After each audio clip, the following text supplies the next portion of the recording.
வீரர்கள்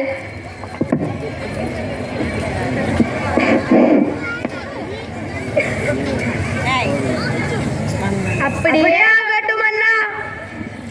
உறுப்பினர்கள் மன்னர், அமைச்சர்கள், காவலர்கள், பணிப்பெண்கள், மெய்காப்பாளர்கள், தெனாலிராமன்.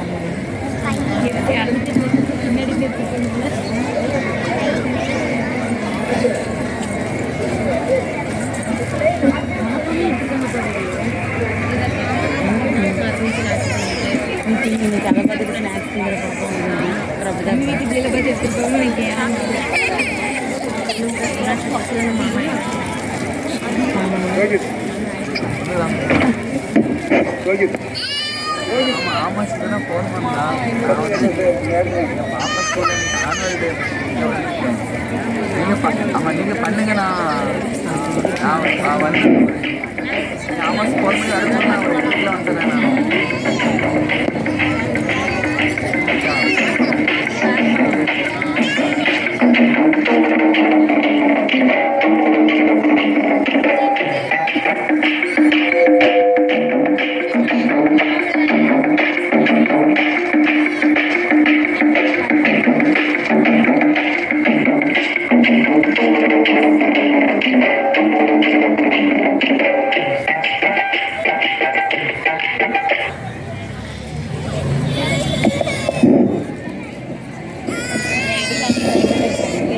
நாம் அரசவைக்கு வந்து எவ்வளவு நேரம் ஆகிவிட்டது, இன்னும் மன்னர் வரவில்லையே.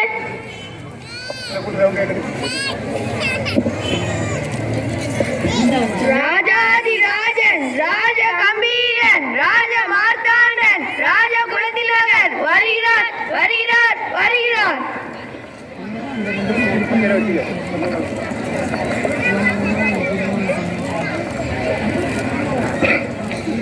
அமைச்சர்களே, நான் வரும்போது நீங்கள் என்ன செய்து கொண்டிருந்தீர்கள்?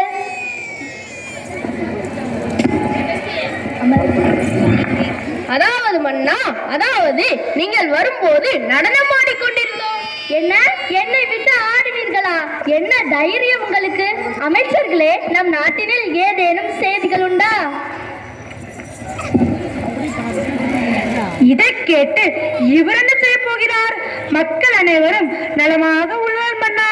அமைச்சர்களே, தெனாலிராமன் இன்னும் அரசவைக்கு வரவில்லையா? ஆம் மன்னா, அவர் இன்னும் எந்த தகவலும் அனுப்பவில்லை மன்னா. என்ன தைரியம் இந்த தெனாலிராமனுக்கு? இன்னும் வரவில்லை. காவலாளி, நீங்கள் சென்று தெனாலிராமனை அழைத்து வாருங்கள். இப்படியே ஆகட்டும் மன்னா. மன்னா, இங்கு இருக்கும் அமைச்சர்களுக்கே வேலை இல்லாமல் வெட்டியாக இருக்கின்றனர். இவன் வந்து என்ன செய்ய போகிறான்? தெனாலிராமன் குழந்தை அழுது அடம்பிடிக்குதான். அந்த குழந்தையை சமாதானப்படுத்தி பிறகு வருவதாக கூறினார் மன்னா. என்ன தைரியம் இருந்தால் இந்த தெனாலிராமன் இப்படி சொல்லி அனுப்புவான்? தன்னை அறிவாளி என்று நினைத்துக் கொண்டிருக்கும் தெனாலிராமனுக்கு ஓர் குழந்தையின் அழுகை கூட சமாதானப்படுத்த முடியவில்லையா? இதை என்னால் நம்ப முடியவில்லை. இப்போதே இங்கு தெனாலிராமன் வர வேண்டும். வரவில்லை என்று அவனை கட்டி இழுத்து வாருங்கள். இப்படியே ஆகட்டும் மன்னா. ஆகா ஓகோ, அருமை அருமை.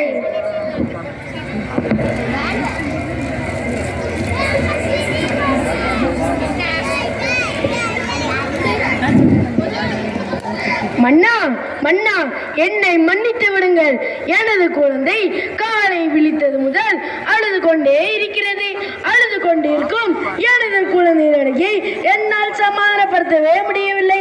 அதனால்தான் என்னால் குறித்த நேரத்திற்குள் அரசவைக்கு வர முடியவில்லை. உன்னால் ஒரு குழந்தையின் அழுகை கூட சமாதானப்படுத்த முடியவில்லையா? உண்மையை கூறுங்கள் தெனாலிராமா. மன்னரிடமே பொய் கூறுகின்றீர்களா? இல்லை இல்லை, நான் பொய் சொல்லவில்லை.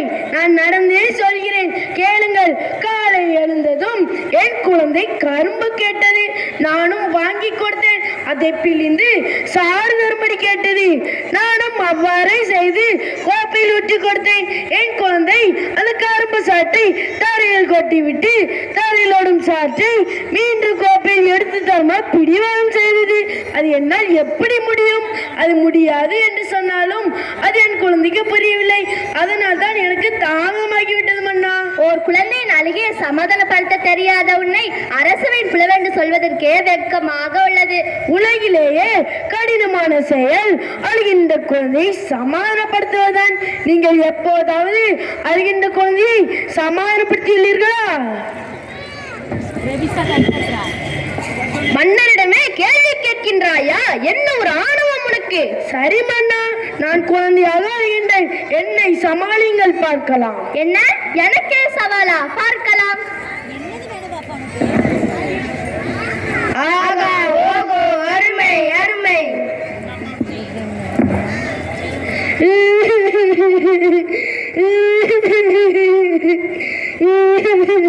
அழாதே ராஜா, பலன் கொண்டு வரட்டுமா? பலன் கொண்டு வரட்டுமா? மன்னர் எவ்வளவு அழகாக சொல்கிறார்கள். ஆகா ஓகோ, அருமை அருமை. யாரங்கே? பால்பழம் கொண்டு வாருங்கள்.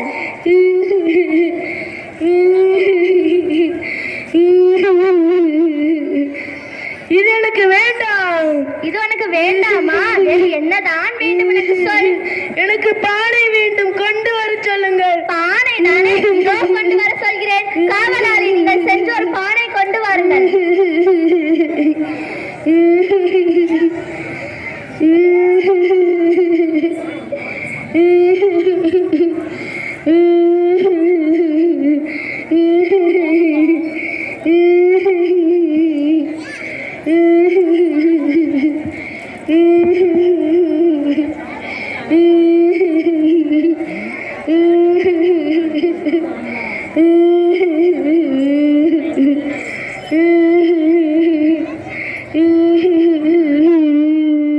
இதோ பானை வந்து விட்டது. இந்த பானைக்குள்ள நமச்சரை போக சொல்லுங்கள். ஐயோ மன்னா, என்னை போக முடியாது. இல்லை, இது போகத்தான் வேண்டும். மன்னா மன்னா, என்னை காப்பாத்துங்க.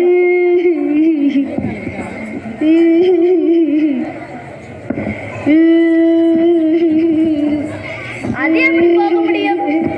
ஹலோ,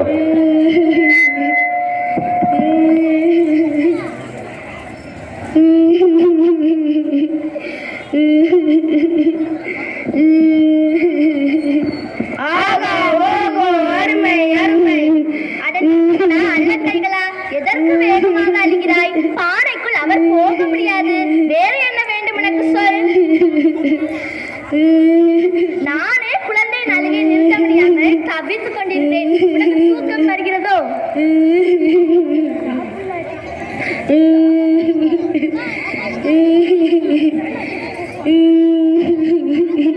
ஆகா ஓகோ, அருமை அருமை.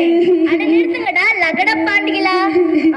நானே குழந்தையின் அழுகை நிறுத்த முடியாமல் தவித்துக் கொண்டிருந்தேன். நீ சாப்பிட்டுக் கொண்டிருக்கிறாயா? மன்னா, நான் ஒரு கடி ஜோக் சொல்லி சிரிக்க வைக்கிறேன். குழந்தையே, எலிக்கு பிடிக்காத படிப்பியது.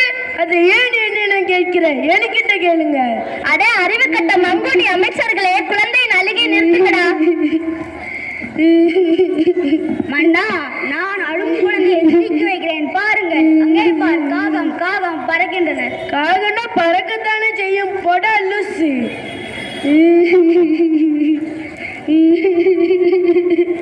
நான் சிரிக்க வைக்கிறேன் மன்னா. குழந்தையே, நமக்கு எப்போதெல்லாம் விடுமுறை விடுவார்கள்? அடே முட்டாள், அங்கே அமர்ந்திருக்காங்களே நம்ம முதல்வர் அம்மா, அவங்க கிட்ட கேளுங்கள். மன்னா, நான் குழந்தை அழுகையை நிறுத்தட்டுமா மன்னா? குழந்தை நீச்சல் கத்து தரட்டுமா? அறையில் எப்படி கட்டு தர முடியும் முட்டாளே? எனக்கு ஒரு பொம்மை தரட்டுமா?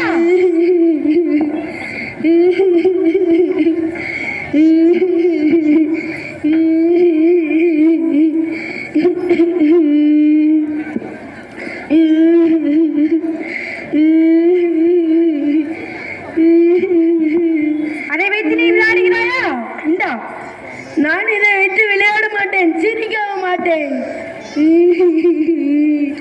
போதுமடா உங்க அறிவு கட்ட ஆலோசனை. குழந்தையே, உனக்கு வேறு என்ன வேண்டும்? பாட்டு பாடட்டுமா?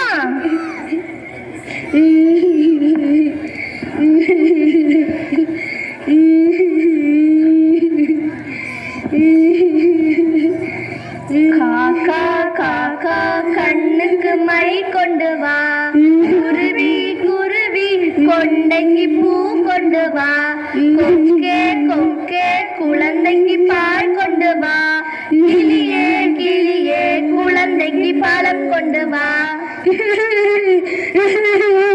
இந்த பாட்டு எனக்கு வேண்டாம். இந்த பாட்டு உனக்கு வேண்டாமா? என்னதான் செய்வது? சரி, கொண்டு வாருங்கள்.